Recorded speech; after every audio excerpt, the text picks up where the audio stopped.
Hi everyone, glad to be with you for the second episode of Taste of Influence. I'm in a truly stunning place, the Château of Valençay in the Loire Valley. This chateau is home of Charles Maurice de Talleyrand-Périgord. Talleyrand was a diplomat, a political genius, a skillful negotiator.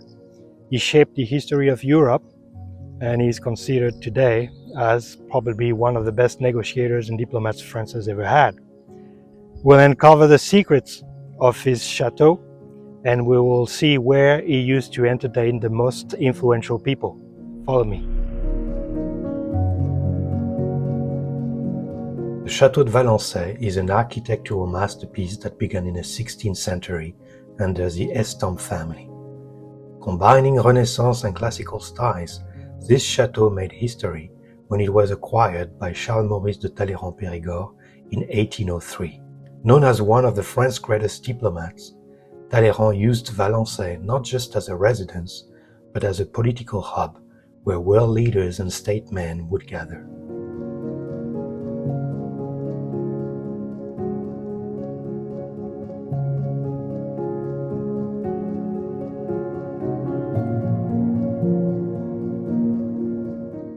This is Charles Maurice de Talleyrand-Périgord, the Diable Boiteux, the limping devil, as he was called.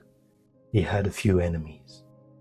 Talleyrand's life spanned revolution, empires, and restorations, as he served under Louis XVI, Napoleon, and the Bourbon kings. A man of contradictions, he was a bishop, a diplomat, a statesman, and a renowned bon vivant.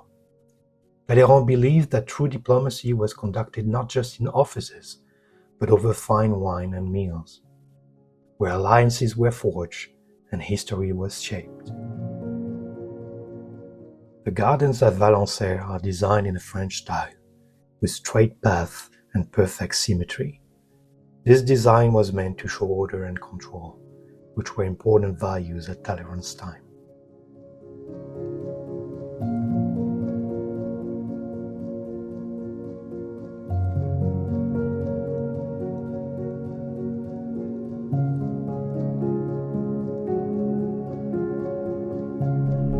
As we stepped into the Cour d'Honneur, imagine the important guests who arrived here.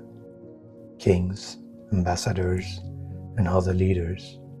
This courtyard was where political talks often began, setting the scene for the important negotiations inside. We're entering the chateau,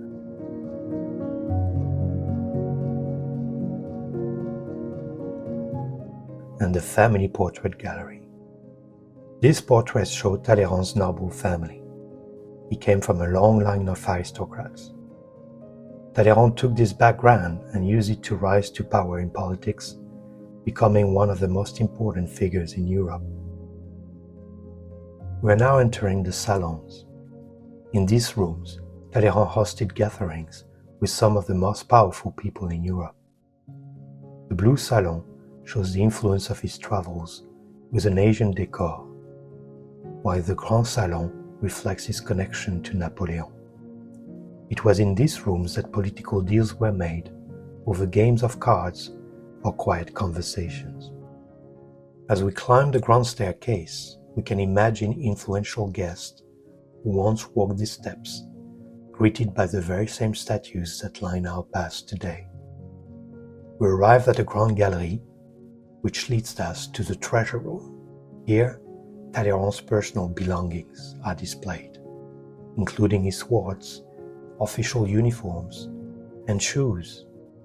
Born with a club foot, a disability carefully concealed, Talleyrand had to overcome physical challenges to become influential. We continue our visit and now reach Talleyrand's office, where he used to work on some of his most important diplomatic efforts. The armchair here is from his time in England as ambassador. Many key decisions that shaped Europe were made right here in this room.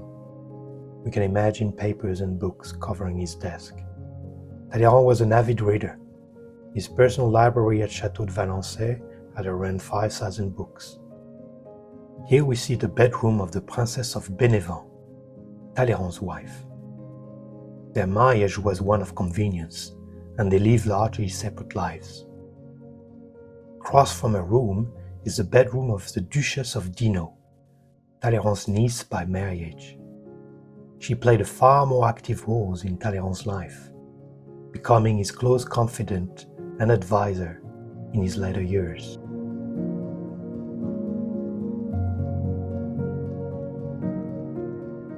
And then the room of King Ferdinand VII of Spain, who along with his family was held captive here for 6 years by Napoleon from 1808 to 1814, a key chapter in Valençay's history.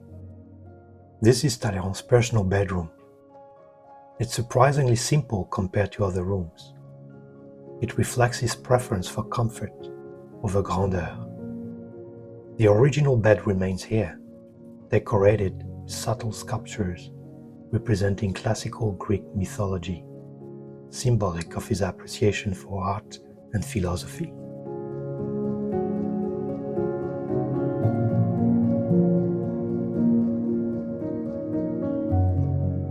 We are now entering the dining room, where Talleyrand hosted some of the most significant diplomatic gatherings of his time.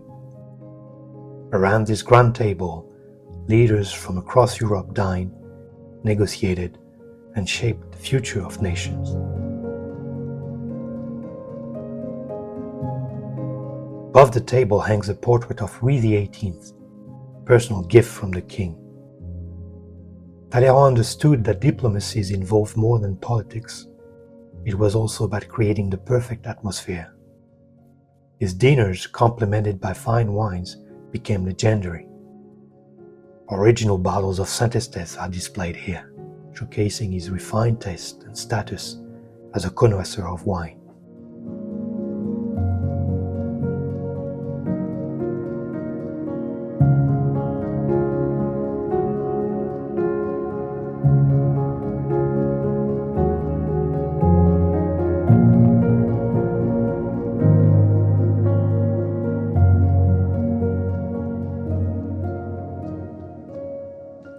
I am now taking you downstairs to the heart of the chateau, the kitchen.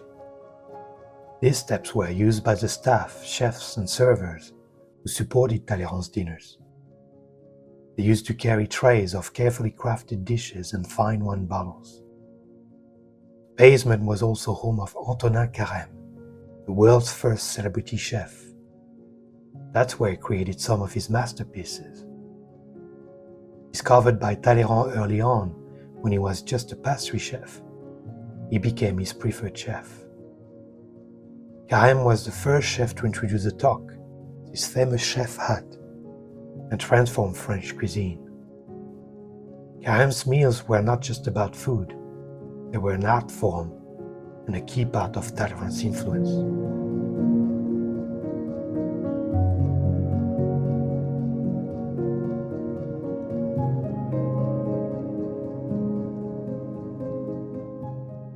Food doesn't go without wine, especially when you are Talleyrand. This is his wine cellar. This cellar holds part of his collection, including from his own vineyard, the Clos du Château de Valençay. He apparently had a special taste for Chateaubriand. As we leave the wine cellar, we step out into Le Jardin de la Duchesse.